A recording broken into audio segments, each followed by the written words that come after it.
आप सभी लोगों को मेरा नमस्ते। तो आज मैं आप लोगों को एक कोट के बारे में बताना चाहती हूँ, जो कि है failure is the opportunity to begin again more intelligently.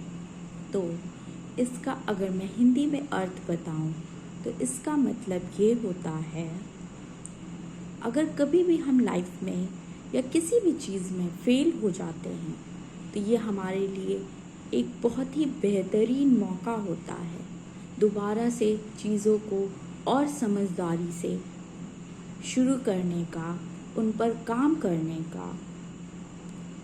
तो मैं इस बारे में बताना चाहूँगी आप लोगों को, जैसे कोई भी इंसान होता है वो हमेशा कुछ न कुछ नया करने की कोशिश करता रहता है। बहुत सारी समस्याएं आती हैं, पर उसके बारे में हम हमेशा कोई न कोई हल उसका ढूंढते रहते हैं। जब तक हमें उसका सही हल नहीं मिल जाता तब तक हम उस समस्या के समाधान को खोजने की हमेशा कोशिश अपनी जारी रखते हैं। अगर मैं एग्जाम्पल के द्वारा बताऊं तो जैसे एक छोटा बच्चा होता है जो स्कूल में अगर किसी भी एग्ज़ाम में वो फेल हो जाता है या उसमें अच्छे नंबर नहीं ला पाता है, तो वो उसके लिए एक बहुत ही अच्छी अपॉर्चुनिटी होती है, एक बहुत ही अच्छा मौका होता है, बेहतरीन मौका होता है, जिसमें वो अपनी गलतियों को दोबारा से देख सकता है, वो समझ सकता है उसने क्या क्या गलतियाँ की हैं और क्यों वो क्वेश्चंस को सॉल्व नहीं कर पाया था, क्यों हल नहीं कर पाया।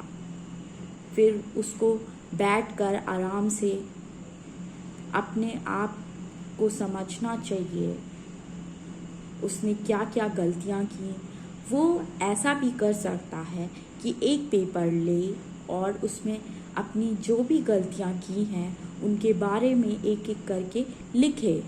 फिर वो देखे वो उसने कौन कौन सी गलतियाँ की हैं और उसका रिज़ल्ट क्यों अच्छा नहीं आया, क्यों उसके नंबर अच्छे नहीं आए। तो वो जो भी चाहता है तो वो सारी गलतियों को सुधारने की कोशिश करे। और उसकी लाइफ में कोई भी प्रॉब्लम हो सकती है, जैसे कि पैसों की दिक्कत हो सकती है, कुछ घरेलू समस्याएं हो सकती हैं, कुछ हेल्थ की प्रॉब्लम हो सकती है, तबीयत उसकी हो सकता है ना सही हो। तो ये सब चीज़ें उसको समझनी पड़ेंगी, आखिर क्या दिक्कत है।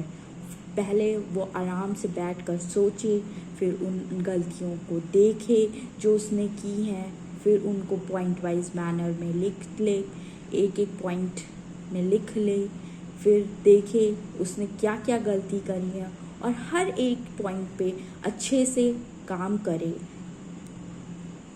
वो देखे कि उसने कौन सा सब्जेक्ट नहीं अच्छे से पढ़ा और किस में मार्क्स उसके कम आए हैं।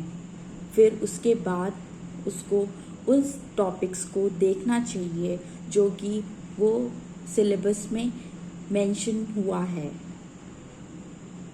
फिर वो एक एक टॉपिक को बहुत अच्छे तरीके से उसको पढ़े, उसके कॉन्सेप्ट को अच्छे से समझे, उसमें क्या तरकीब है पढ़ाई करने की, क्या उसका मीनिंग है, वो अच्छे से समझने की कोशिश करे।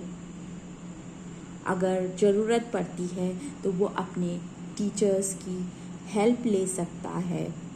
वो बच्चा अपने टीचर से डिस्कस कर सकता है उस सब्जेक्ट के बारे में